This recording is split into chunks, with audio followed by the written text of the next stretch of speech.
Three. Good afternoon, everybody, and welcome to Lunch and Learn.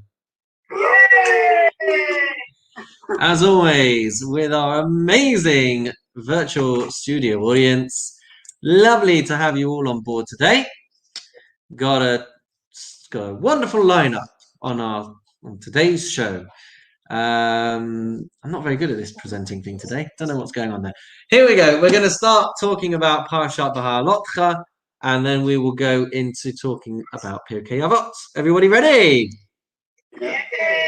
Yes. These guys, they're always on cue. They're always on standby. It's amazing. Hopefully the tech is working and you can actually hear them. Otherwise, you just think I'm talking to myself, which isn't great. So Parashat Beha'alotcha, no one's watching it anyway, apart from, yeah. If you are watching on Facebook or YouTube, then say hello in the comments. So, Parashat Beha'alotcha is this week's parasha. And if you recall, we mentioned at the end of last week's parasha that there were 12 tribes, as we know, who gave 12 presents to the Mishkan to inaugurate the Mishkan. And we said that all of those 12 gifts were identical, but they each had their own mindset and their own rationale and their own reasonings behind why they each gave the same gifts. But what we encounter at the beginning of this week's parasha is the mitzvah to light the menorah, which is given to Aaron HaKohen. And one of the things that gets picked up over here is, well, yeah, there were 12 tribes who gave their gifts. Where is the tribe of Levi? Because the tribe of Levi did not give gifts, it would seem. So that's why you have Aaron HaKohen, who had felt like, well, let's let everybody give what they want to give, and then whatever's left over, we'll give after that. And actually, there was nothing left to give, so they had this special mitzvah instead of lighting the menorah. So that's the beginning of this week's parasha. We have the consecration of the Levites, getting them ready for active service. They would have been aged between 25 and 50, I want to say, to work. Yes, 25 to 50 to work in the Mishkan. And then we have the story of Pesach Chaining. What is Pesach Chaining? It is the replacement bus service, as it were, for people that missed the bus on Pesach. So if you had people who were ritually impure and were not able to bring their Korban Pesach on the 14th of Nisan, so a bunch of these people came to Moshe and said, hey, we weren't able to bring a Korban Pesach. What should we do? And so upon reflection and consultation, Moses said, well, that's fine. We will institute something called Pesach Chaining. It will be the second chance. So anyone that's unable to make the first Pesach will have an opportunity to do the Korban Pesach again 1 month later. And that way you'll have had a chance to get rid of your impurities, go through a purification process, and you can have an opportunity as well to mark Pesach in that way. So that is why Pesach Sheni is introduced. And there's no restrictions on chametz like there is on regular Pesach, but there is the process that they would go through of making Korban Pesach, eating it with matzah and maror, and that was the kind of the chesed from Hashem that they should have that opportunity to do it a month later. Then we talk about the procession of moving from place to place. If you remember, you've got the Bnei Yisrael who are camped in 12 bubbles. What a word to use at this time. 12 bubbles around the Mishkan, and there's a whole procedure for how they should move, and particular tribes and particular orders to pull everything down and start to move by God's direction, and then to set up their camps as well when they get to the next destination. So that comes up in this week's parasha, along with the famous verses of Vayehi ben Saharon Vayomer Moshe. That's in this week's parasha, as is Uvnecho Yomar, which is what we say when we put the Torah away. So the parallel for the experience of the whole Jewish population in the desert moving and following the ark, the golden ark, the procession of that, which is bookmarked by Vayhi ben Haron and Uvnecho Yomar, that is paralleled in the way that we take the Torah out and put the Torah back. It's also bookended by those two verses. What else do we talk about? Oh, we have the complainers as well as the kvetchers. The Jewish people complain that they don't have enough variety in their diet. They're miraculously given manna, they're miraculously given water, and it doesn't cut the mustard because they didn't have any mustard. So they complain, and we have this whole episode where Hashem sends quail meat so that they have something to eat, and it's more of a punishment than it is a bracha. So you can check that story out. And at the end of this week's parsha, we have the story of Miriam and Aaron, who speak about Moshe and the way in which he has separated from his wife in order to be able to constantly be available to the Jewish people and to hearing the word of Hashem. And Miriam is concerned that it's having an impact on his marriage. But the result, as we may be aware of, is that she contracts soras, she contracts leprosy and is quarantined for a week. And the Bnei Yisrael are not able to move by God's instruction until they have waited for Miriam to come out of quarantine and rejoin the people again. So obviously it's an episode that highlights what a bad thing it is to speak Lashon Hara, but it's also important to learn about this story properly, because the truth is that she didn't really speak Lashon Hara, certainly not in the way that we tend to. And so it's important to have an appreciation of what a high level Miriam was on, and yet still faced those consequences of having to be quarantined and contracting soras. So a fascinating parsha. And does anyone have any comment? Rita, there we go. Yeah. I probably don't know, but give it a go anyway. Give it a go. You talk about the leaf is obviously nothing was left for them, and obviously it was given. Did you say they were lighting the menorah instead? But that's okay. But is that the reason why the leaves are always mentioned? When we got Levies, we've done the separations. Is that why? What do you mean by the separations? Levies are what would say? I think Coins. The coins, the yeah. Coins. They've got certain.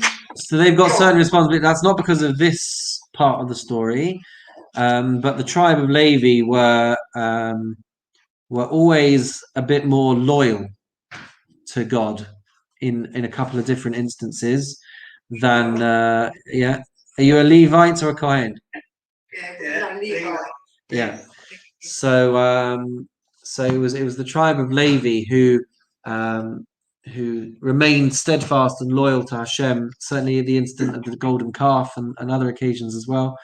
And their reward is service in the eventually in the Beit HaMikdash. The Kohanim, who are also from the tribe of Levi, they're also descended from Levi.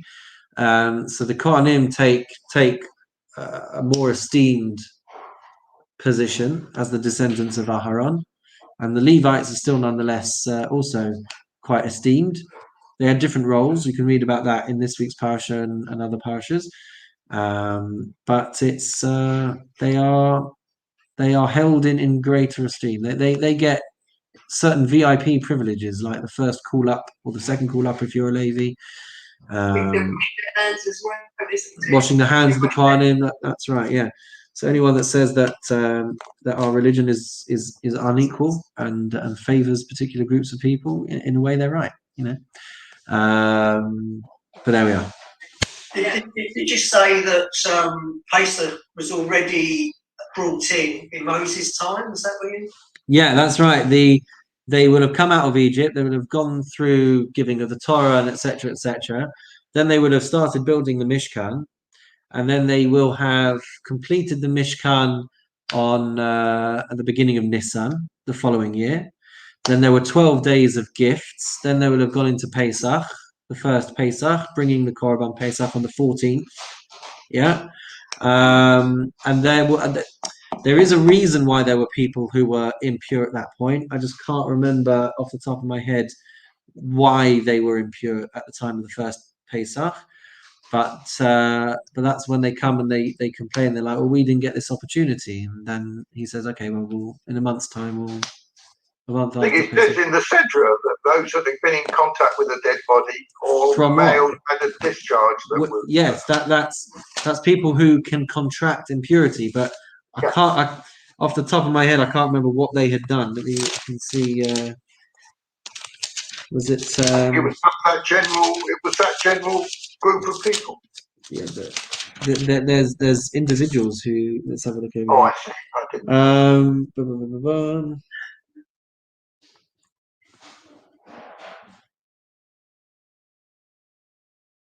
So the Talmud has two versions of how these people came to be contaminated. Either they were the bearers of the coffin of Joseph, because if you recall, they took Joseph's body out of Egypt with them. So they had become contaminated from that. Or they had come upon an unattended, unidentified corpse. And they had performed the mitzvah of burying a met mitzvah, an unidentified corpse. So either way, they became ineligible to bring the Korban Pesach, and consequently they came to complain that they had missed out. So there we go. Quick swig, and then we'll get underway with Pirkei Avot. Whiskey or gin, Rabbi? Oh, never tell You're my not telling. secrets. Yeah. It's definitely water in some language or another. Here we go. Hashem sees everything. That's right, he does. So, can everyone see the words up on the screen over there? Yes. Wonderful. So let's get underway then. We're going to be doing Mishnah 5, depending on which version you're using, or starting from the top there of the screen. So, does anyone want to start us off? Is that from with at the top? It's from 10 Miracles. Oh, right. 10 miracles. 10 trials. Oh, that's better. 10 miracles were wrought for our ancestors in Egypt, and then at the sea. 10 plagues of the Holy One, blessed be He, bring upon the Egyptians in Egypt, and 10 at the sea. There we go. So let's pause there. So, Asara Nisim Na'asu La'avotenu. There were 10 miracles performed by Hashem for the Jewish people in Egypt, and 10 at the sea, and 10 plagues that God inflicted on the Egyptians in Egypt, and 10 at the sea. So we're still in the 10s. Pardon me? Do you mean there were 40? Do I mean there were 40? What do you mean? Well, there were 10 there and 10 at the sea, and then it says it again Yeah. that there were plagues in Egypt and 10 at the sea. Yeah. So, knowing that the Torah wouldn't say something twice without jolly good reason. So there seems to be a difference. It starts off by talking about 10 miracles. Yes. And then it moves on to talking about the 10 plagues. And as we famously know, we only ever talk about the 10 plagues that Hashem brought on the Egyptians in Egypt. But it's also telling us that there were 10 plagues that were inflicted upon the Egyptians at the Red Sea as well. I think personally it's quite, the 10 miracles is for us Jews to see what happened to the Egyptians. On the other hand, the 10 plagues are what the Egyptians endured. So it depends on your perspective.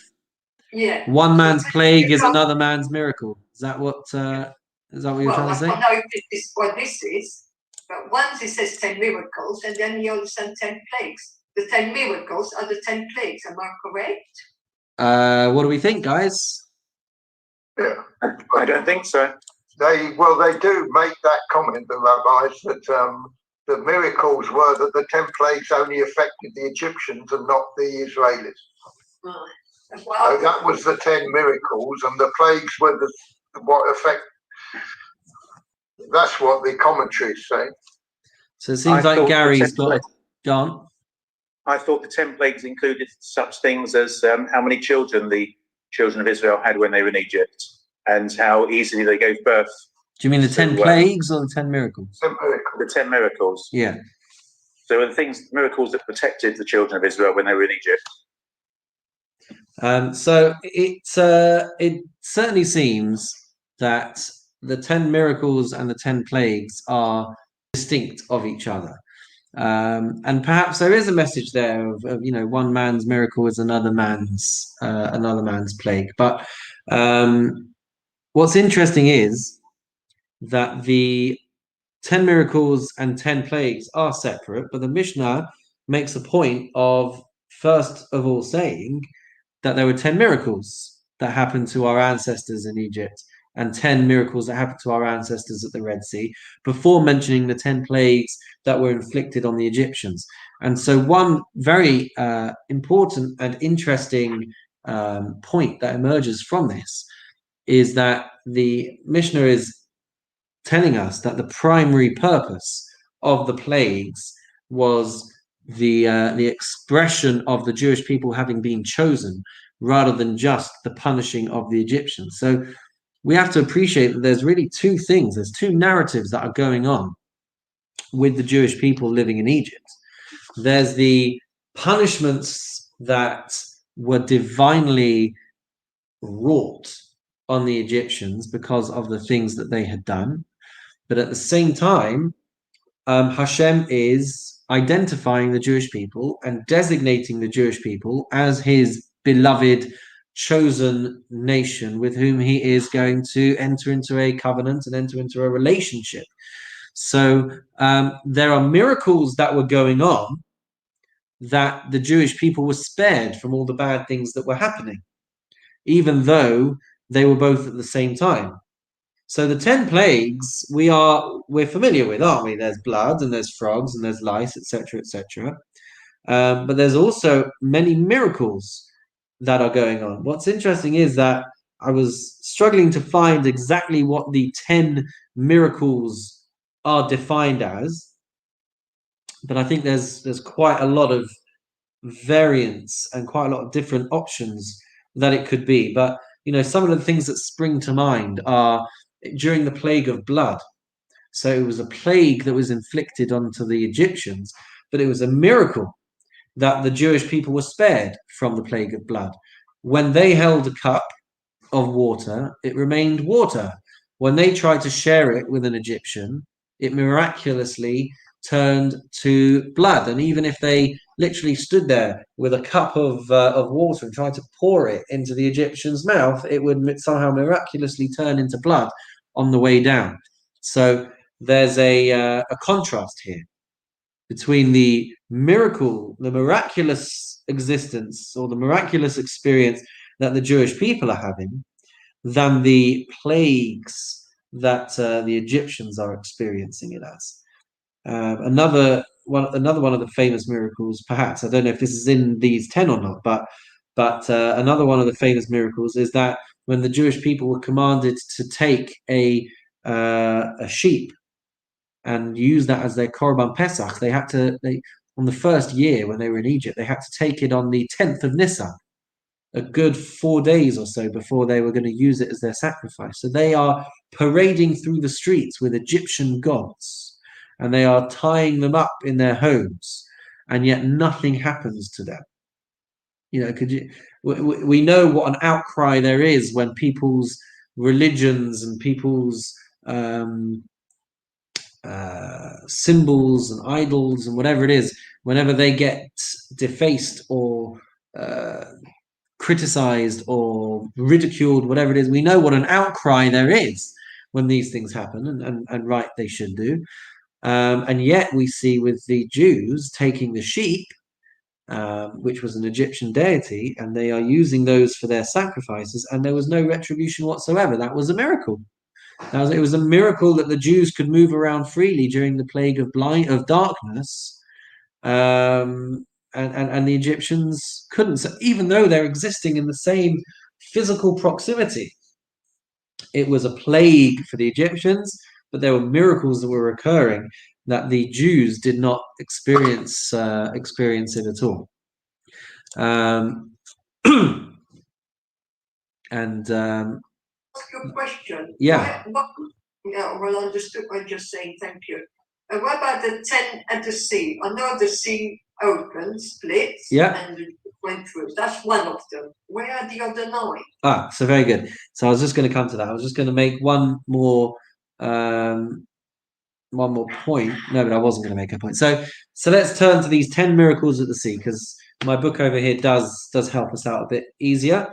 And based on a couple of different commentators, including Rambam, the 10 miracles are as follows. Number 1, the sea split, as Rita said. Number 2, tunnels were formed in the sea. Number 3, the seabed was dry, allowing the Jews to pass through comfortably and unimpeded. Number 4, the seabed miraculously turned to mud, which made it very difficult for the Egyptians to pursue them. Number 5, the waters solidified into a rock-like substance that caused injury to the Egyptians. Number 6, the water formed into perfectly shaped bricks.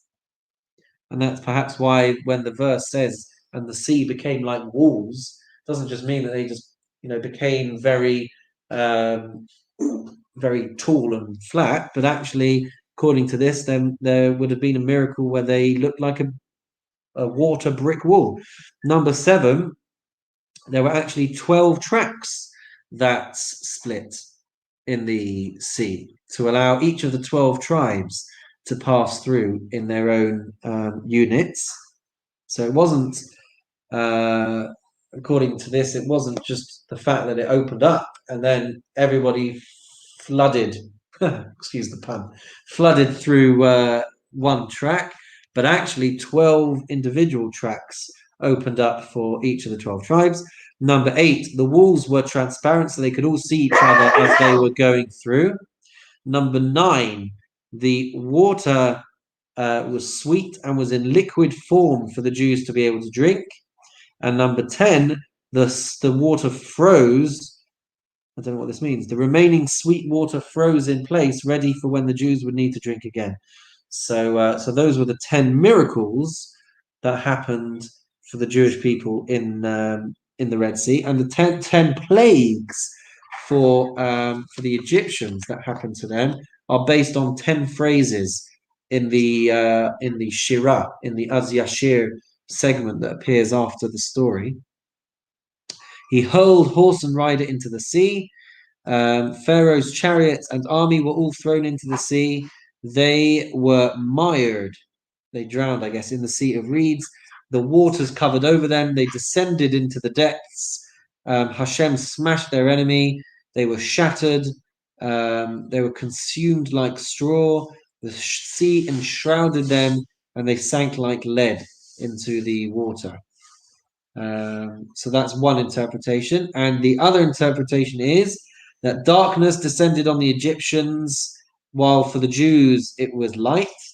Number 2, the pillar of cloud that led the Jewish camp descended into the seabed, turning it into soft clay. Number 3, the pillar of fire that led the Jewish camp at night heated the ground, which dislocated the hooves of the Egyptian horses. Number 4, God miraculously removed the wheels of the chariots. Number 5, God caused them great difficulty in driving. Number 6, they were prevented from escaping the sea. Number 7, their bodies were stirred around in the sea. Number 8, they were swallowed up at the bottom of the sea. Number 9, they sank like lead.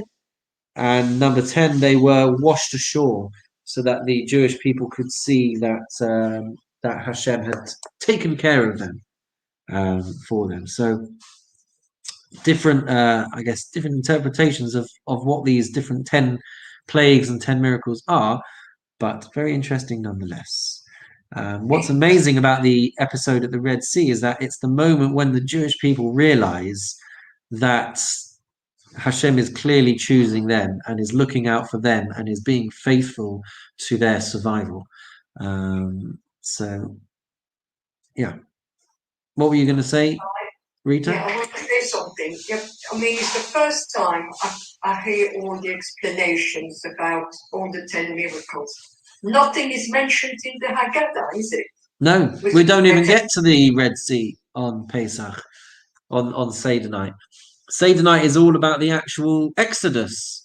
And it's only 7 days later that we reach that point, literally in the story and literally in our Pesach experience as well, where we relive on the seventh day of Pesach, the point when we get to the Yom Tov. We read about it in Shul on seventh day Yom Tov, and actually it shouldn't go unnoticed that that we have this whole big hullabaloo of the first night of Pesach, and actually for the Jewish people, the experience reaches its climax at the Red Sea. And that is the point. It says in the verse, "Vayaminu b'Hashem of Moshe Avdo," that the Jewish people believed in Hashem and Moses, his servant. And we talked on Shavuot night about what that means. They didn't just realize that God existed then, because they should have realized that already back in Egypt. So it's the point actually in our history when they realize that Hashem means business, and that he is designating us as his beloved nation and invested in our survival. But yeah, we don't talk about it on Seder night. We can do. I mean, we talk about the whole journey of the Exodus. It's good for us to relive it and to discuss it and to make sure that our children know about it. But it's not part of the actual text of the Haggadah in that way. You're right. Very interesting. We do talk. There are paragraphs after Dayenu where we have a three-way conversation about whether there were 10 plagues, whether there were 50 plagues, whether there were 250 plagues. Yeah, I don't know if anyone can remember that part, but we do touch on it. But people are usually fetching for their chicken soup by then, so that doesn't. We do mention in the Seder, in the poem, the Dayenu poem about the Red Sea. It would have been enough. It would have been. It goes right through the history of the Jewish people. Yeah, but by that point, we're just like, come on, Mom, get us the soup. Yeah. But after the meal, we do discuss what happened at later dates. Yeah. But it doesn't tend to get the prime focus. Certainly not as much as the 10 plagues when we get our fingers out and start dipping the blood, and doesn't quite have the same prominence at most Seder tables. All right, so that's that Mishnah. Let's carry on reading, shall we? The 10 trials. Anybody? With 10 trials did our ancestry try God. Blessed be he, as it is said, and they had tried me these 10 times, and they had not listened to my voice. Thank you very much. So another 10. There were 10 times when the Bnei Yisrael tested Hashem in the desert. So if you remember, we had Asara Nisyonot over here. Now, Abraham was tested 10 times, and it seems that the behavior of the Jewish people was a big test for Hashem. 10 occasions when the Jews were going through the desert where they seemed to really test Hashem. One of them, I think, was in this week's parasha, the one that we were talking about. They were complaining about the meat. So I'll tell you what the 10 trials were. Yeah. Got your back, Rita. Number 1, when the Egyptians pursued the Israelites to the sea, the Jews told Moses that they would have preferred to remain slaves in Egypt than to die in the wilderness. So they panicked when they got to the Red Sea, and they realized, and they turned around and they saw that they had the sea in front of them, and the Egyptians behind them, and the Egyptians are closing in, and they're like, oh my gosh, we're done for. So instead of having the trust and the faith that Hashem would save them, they complain. And they said to Moses, we were better for us to have been slaves in Egypt than die out here in the middle of nowhere. So that was one time where their complaint was a test, as it were, a nisayon for Hashem. Number two, a few days later, they have nothing to drink. They complain that they are that all they have is the bitter waters of Menorah. That only happens a couple of days later after the Red Sea. Number three, they complain again when they run out of food, and that's when Hashem sends the manna, and that also happens only a couple of days after the water incident. So it's just one after the other. You think like, come on, guys, I've got your back, and yet you keep complaining. Number four, they were instructed not to leave any manna over each day because they can eat whatever they eat, and then they'll get fresh the following day. And it seems that there was at least a couple of people who tested that theory. Number five, they left the camp. They left where they were living to try and gather manna on Shabbos, even though Hashem had said that there wouldn't be any. These are isolated incidents. It's not that the entire nation went out and did this, but these were significant events. Number six, they complained against Moses when their water ran out in Rephidim. Number seven, they worshipped the golden calf. Number eight, they rebelled against God's commandments. Number nine, they complained that the manna was not good. That's in this week's parasha. And number 10, they believed in next week's parasha. They believed the spies who came back with a bad report. The 10 spies. Those are the 10 times where the Jewish people really tested God's patience with their behavior.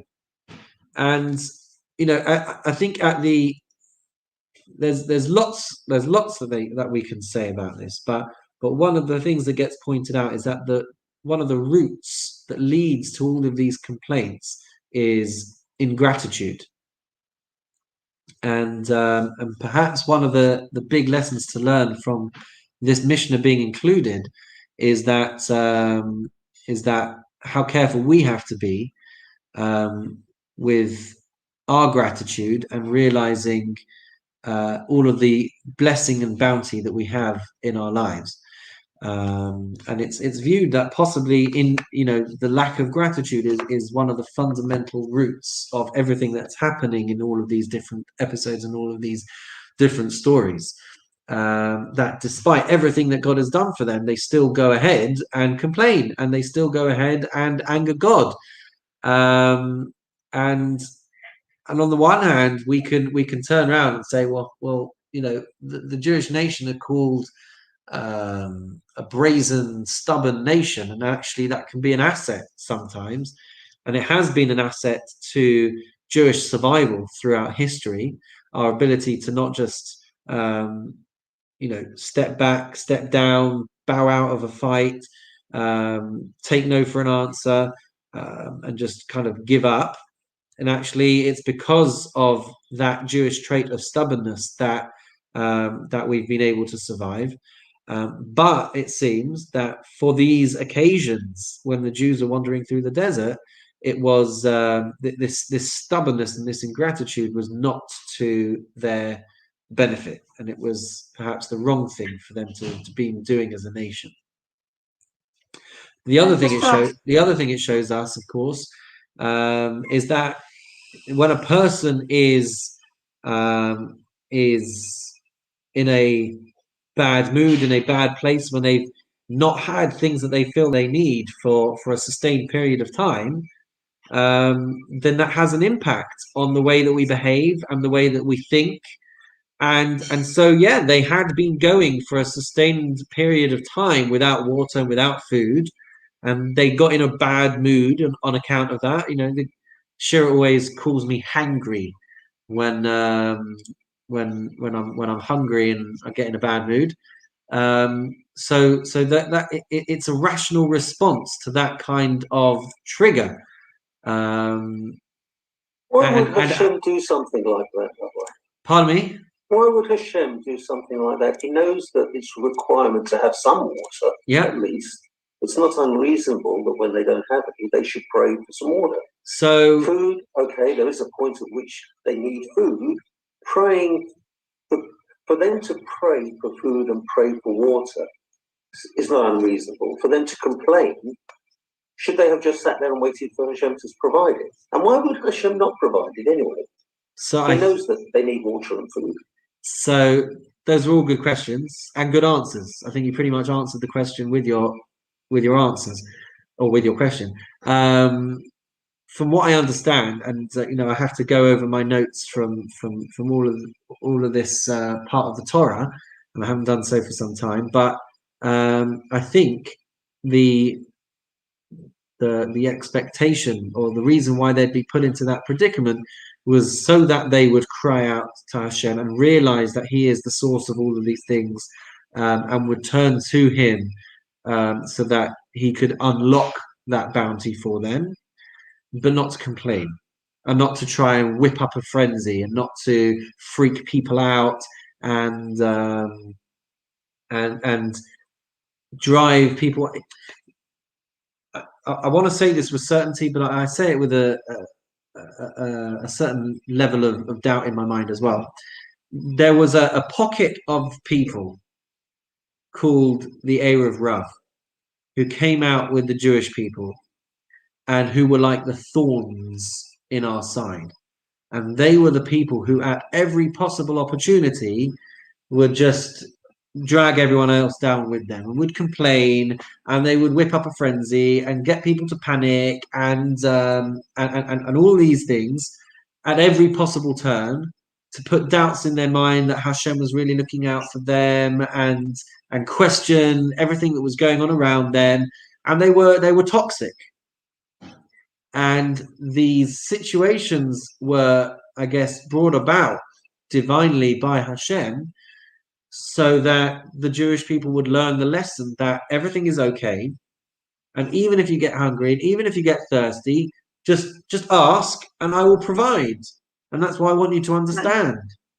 So, but they obviously didn't learn those lessons, because they keep getting lulled or lured in to the frenzy. And then they get all despondent and, oh, we should have just died. Better we should die over here than have to face this. Or let's just go back to Egypt. That would have been better for us than having to deal with this nonsense. So I believe that the circumstances were orchestrated as such, so that they would learn the lesson of Hashem looking out for them. But they didn't always get it right. That doesn't necessarily satisfy you, Paul. But I believe it's the starting point for the answer. I can't believe you should even think. I believe it's the starting point for the answer. And, something that, please God, we'll start, I think we'd start to talk about it next week in Noach, when we start the bigger picture again. But one of the constant themes that we come back to as we look through the Parshiot in the bigger picture framework is understanding that while these are important individuals in their own right, they are the spiritual DNA builders for the whole of Jewish history. And so, yeah, it's easy to look back on these stories and think like, oh, how could Hashem put people in this situation? But actually, the challenges that people faced are there to draw out important characteristics and important responses that will then help every single future generation of the Jewish people. Joe? Is it just, I was just thinking, it seemed like Abraham had the 10 trials which he passed, and then there were 10 miracles. And each time there seemed to have been trials that were followed by 10 miracles, 10 trials, 10 miracles. It happened like a few times, didn't it? Or perhaps it was because that they'd seen all these miracles and they still didn't have faith that God would save them. And they complained, and then God got fed up they complained against God of them complaining. Because God doesn't get fed up. they hadn't watched the miracle, they hadn't taken notice that each time they were saved. There will definitely Of be a miracle. connections between all of these tens and different instances of the tens. But when I was prepping for this, I didn't find anything that kind of threads it all together in one easily explainable package. So you're right in that everything is connected, but across the entirety of Jewish everything, 10 is always connected. So any instance of 10 is always going to be connected. You just have to be smarter than Rabbi Nick to know how to tie it all in the bow. And you'll see we get to the sevens as well. All the sevens will be connected. All of the fours will be connected. But you have to be deeper than me, I would say, to really know. Yeah, Peter. Was Moses not around at the time? Of course he was. He was the leader. What was his? Would he not have had a role in all this to try and placate people? Well, he gets annoyed a couple of times with some of these things. He's like, well, what, God, seriously, what do you want me to do? These guys just don't stop complaining. Yeah, he's there, and he is the mouthpiece, and he is the one through whom a lot of the miracles are performed. You know, when they complain about water, he is the one who goes to hit the rock. When they complain later, he's the one who was supposed to speak to the rock, and yet he hits the rock. So yeah, he is a vital part of all of these. Rabbi, what's the explanation for the word tried? What's the definition that you've got? Because I think the whole sentence goes on to the English word tried. Yeah. And I'm not sure what the Hebrew word translated is, and whether it may be a translation. So in that second to last line, it says, after the bracketed words, it says, Vayanasu oti ze ese pa'amim velo shamu b'koli. They have, translated there, they've tried me these 10 times, and they have not listened to my voice. So vayanasu, a nisayon, which is the same word that we saw with regards to with Abraham. And by the way, nisayon and a nes, the nun and the samach there, you know, there will be a rooted connection for why a miracle and a test are so closely related to each other in Hebrew. But it would seem to indicate that they tested his patience. Which is different to tried. Yeah. Tried is used in modern Hebrew, nisa. Yeah, in modern Hebrew, nisa is to try and do something. That's another explanation. Yeah. Sorry, what they put here is tried, as in judicially decided on the evidence. Why did he do that? Okay. So it's not a trial, and it's not that they attempted something, but it's that they tried his patience. Yeah. Really? Yeah. Hashem, he loses his patience. I mean, we're not talking about metaphysically, metaphorically, what allegorically, and in order for us to understand, in human terminology, that's the phrase. In a spiritual sense, nothing changes. It's impossible for us to have that kind of impact on Hashem. But in order for us to anthropomorphize, you get a lot of points for spelling that. Yeah. In order for us to be able to scratch the surface of what is going on behind the scenes, that's the phraseology that the Torah chooses to use at that point. Not because he's angry, not because he loses his patience, but because we understand how we would feel if our kids nagged at us 10 times over a course of time. And so that phraseology helps us. Would you be really upset, Rabbi, if your children didn't have any water and they didn't have anything to eat, and they were lying there on the ground beside themselves, just about to die? Would you be really fed up that somebody asked you for some water? No, but I would be upset if they said, you know, can I get this new toy? And I said no. And then they said, but please. And I said no. And they said, oh, but Daddy, you're so unfair. And I said no. And then he's like, oh, and they start tantruming and kicking and screaming and trashing the place. That would test my patience a lot. So the water, you'd be the same. Pardon me? I don't think they were ever in a position when they didn't have any water or any food. It was a question of them suggesting that they didn't have an abundance. Well, no, there are points, certainly after the splitting of the Red Sea, where water did not come their way. Maybe they had supplies with them, but that was clearly running out after a few days, right? Yeah.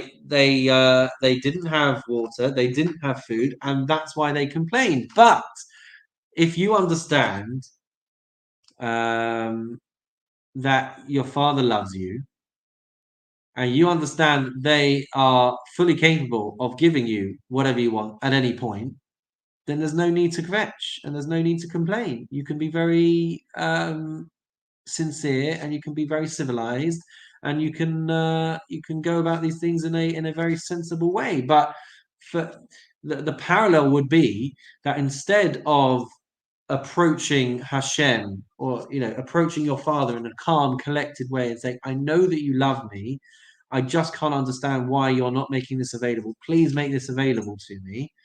Right? Then why would we ever turn our children down in that instance? But if they come kicking and screaming and they're like, you're the worst dad in the world, you don't care about me, you don't like me, you don't have my best interests at heart. So yeah, that's the reaction, it seems, that the Jewish people had. And they shouldn't have had that reaction because Hashem has already proved himself as a loving, caring father who's clearly got their best interests at heart. So, Rabbi, it's all summed up in today's psalm, isn't it, this morning? The psalm of the day. Yes, Gary, tell us how. Oh, my pleased you're here, Gary. So am I. What's the psalm? What psalm is it? If only they would walk in my ways, I would soon subdue their foes. They tested me at the waters of Menorah. Beautifully summed up by Gary. What number is that? You're like an angel. Thursday. Chapter 81 of Tehillim, which we say on a Thursday, yeah. We say every Thursday. We do.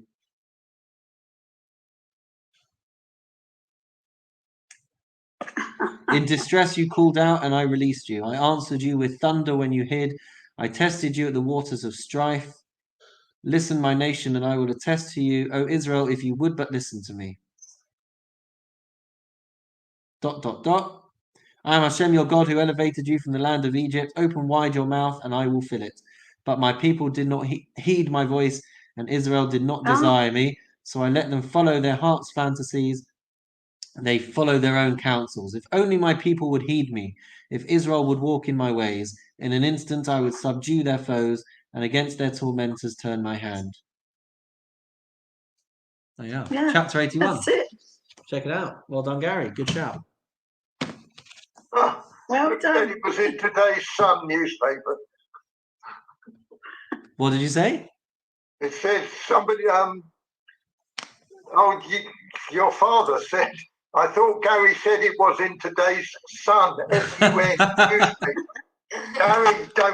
Gary doesn't read the Sun. He reads the Times.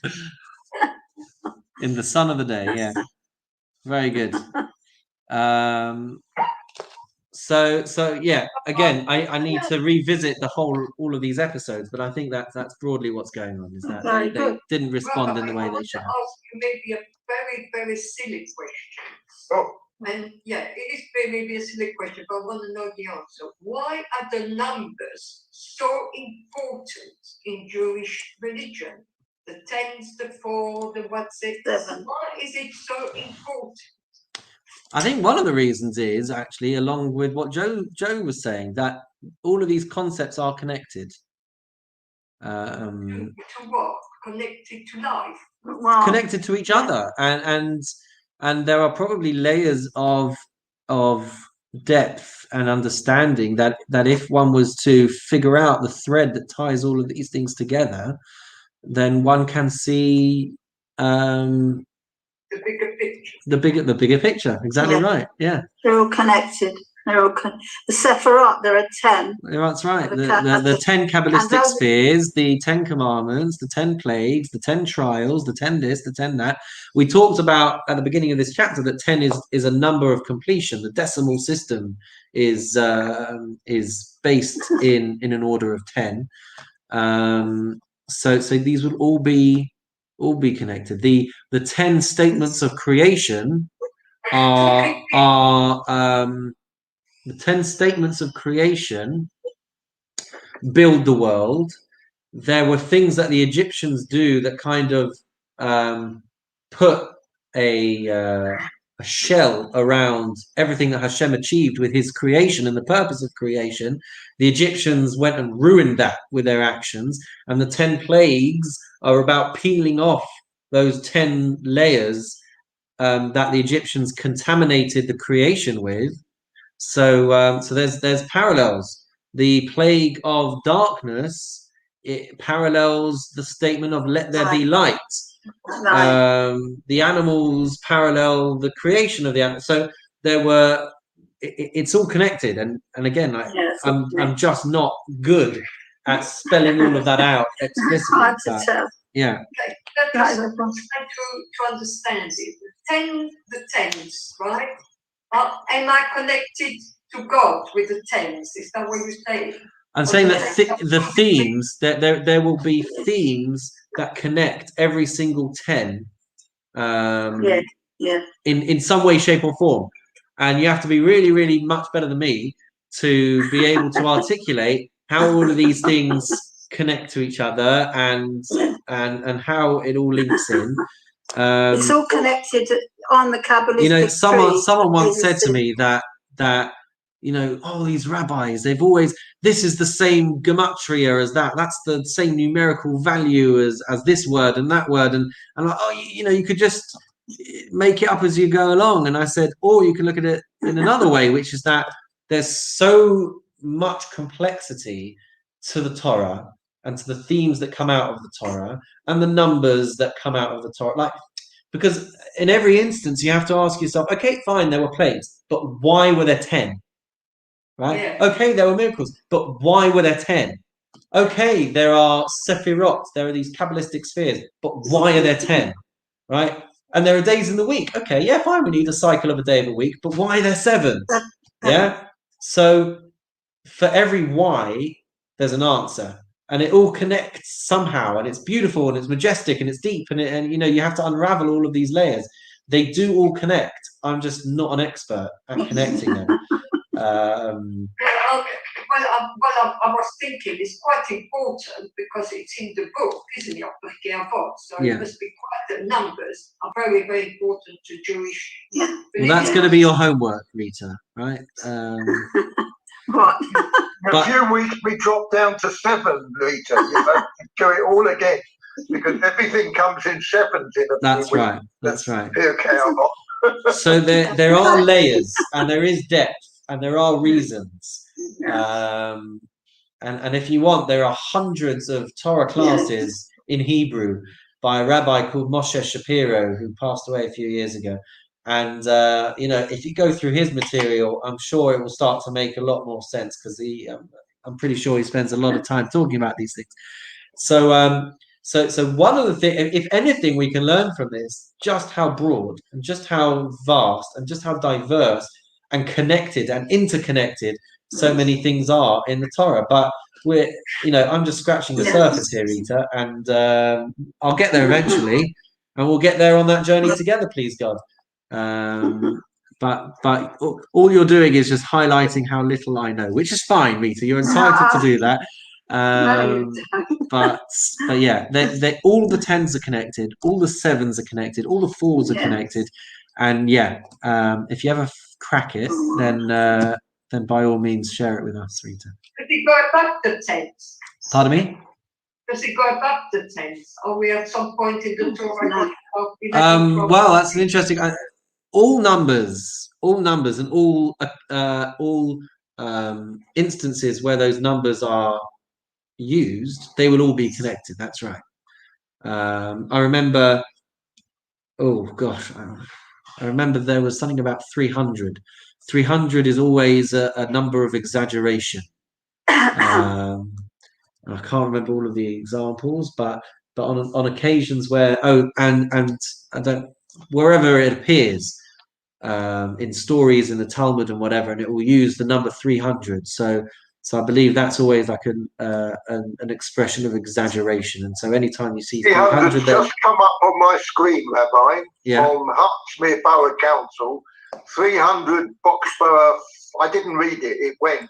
So just that minute, the number 300 came up. It's an exaggeration, Martin. Joined. It's I an don't know exaggeration. what it was. I didn't.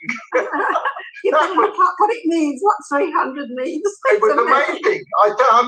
Absolutely the truth. That second, I have a flash come up, a news flash, and it was 300 something. but I'll show you what I've got here. Well, 300 must be a message for you, Martin. It's unbelievable. I mean, that is real coincidence. A couple of months ago, I was watching a video from Pesach Chaining, who is a famous rabbi in New York, famous for his stories, famous for how he ties everything together. And I noticed that he was using this book. This is called a gematrikon, which is some kind of lexicon of all of the gematrias in Judaism. And I was like, oh, I've got to get my hands on that. But they didn't seem to be in print. And then a month or two ago, someone was offering to get rid of theirs on Facebook. So I was like, can I have it? So I got hold of these 2 volumes, and it starts from 1 to 1,000, this book, and this book goes from 1,001 to 3,000. And to be honest, I haven't even opened it yet. I haven't had a chance to. But it gives you all of the instances, starting with 1 and working its way through. But all of the where am I going? Not that way. That way. Oh, it's not okay. I can't get it into focus. But all of the instances where words share the same numerical value, and instances where different things appear, and the value of different verses and the value of different words, etc., etc., and they'll all be connected in some way, shape, or form. I don't know how to use this thing yet, really, but it goes through every single number and every word, every phrase, every verse that connects to that number, and they'll all be connected. One day I'll get there. Yeah. If you put the vowels back in and count them, it doesn't work. 1,894 is the gematria of Ahavat David v'Yonatan Ahavet Israel, the love of David and Jonathan, and the love of Israel. And then it's also the gematria of Ahavat Shalom bein ish leishto, the love of peace between man and wife. And it's also the gematria of Uvitfilat Shmona Esrei, the tefillah of the Amida. And it's also the gematria of Ki Ohev Hashem Sharei Tzion Mikol Mishkanot Yaakov. Wherever these phrases are from, they share a same numerical value, and in some way they will be connected. But one day I'll crack the code. So I don't think it answers your question in a helpful way, Rita. But there you go. Right, okay. Just waffling now, aren't I? Really? No, it's quite interesting that all the numbers are so Very good. Yeah. Go ahead. So there we go. Let's get off the recording. That's all we've got time for, everybody. Thank you. We wish you a wonderful and meaningful day. Shabbat shalom for when it comes, and we'll see you again on Lunch and Learn.